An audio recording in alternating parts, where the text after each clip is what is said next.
Hi అందరికీ, ఎలా ఉన్నారు అందరూ? మేమైతే చాలా బాగున్నాము. Welcome to our YouTube channel baby Jennisha. ఒకప్పుడు మన తాతయ్యలు నానమ్మలు రోజు తినే ఆహారంలో జొన్న తప్పనిసరిగా ఉండేది. ఈ జొన్నలతో జొన్న గడక, జొన్న రొట్టెలు చేసుకొని తినేవాళ్ళు. ఇప్పుడు మనకు మన పిల్లల హెల్త్కి కూడా చాలా మంచిది. మా ఇంట్లో మేము వీక్లీ ట్వైస్ మార్నింగ్ బ్రేక్ఫాస్ట్లో ఆర్ ఈవినింగ్ డిన్నర్లో జొన్న గడక ఆర్ జొన్న రొట్టెలు చేసుకొని తినడానికి ఇష్టపడతాము.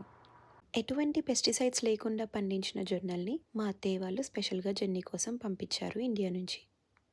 సో ఈరోజు పిల్లలు ఇష్టపడే టేస్టీ అండ్ హెల్దీ జొన్న గడక ఎలా చేయాలో తెలుసుకుందాం. ఈ జొన్న గడకని మనము ప్రెషర్ కుక్కర్లో చేసుకోవచ్చు ఆర్ బౌల్లో కూడా చేసుకోవచ్చు. నేను ఈరోజు బౌల్లో చేసుకుంటున్నాను. సో రెసిపీ చూసేద్దాం రండి. ముందుగా ఒక బౌల్ పెట్టుకొని దాంట్లో 4 గ్లాసెస్ వరకు వాటర్ పోసుకోవాలి.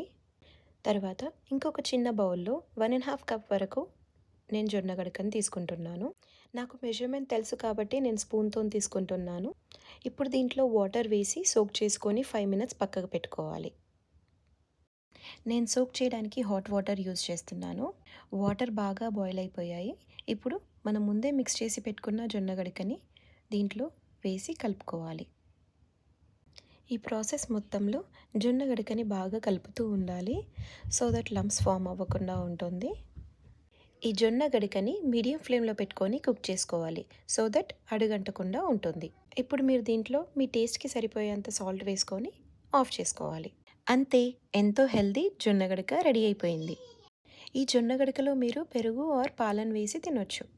నేను చెన్నీకి పెరిగేసి తినిపిస్తున్నాను ఈరోజు. Okay, see you all in next video. Thanks for watching. Please like, share, comment and subscribe to our channel Baby Janisha.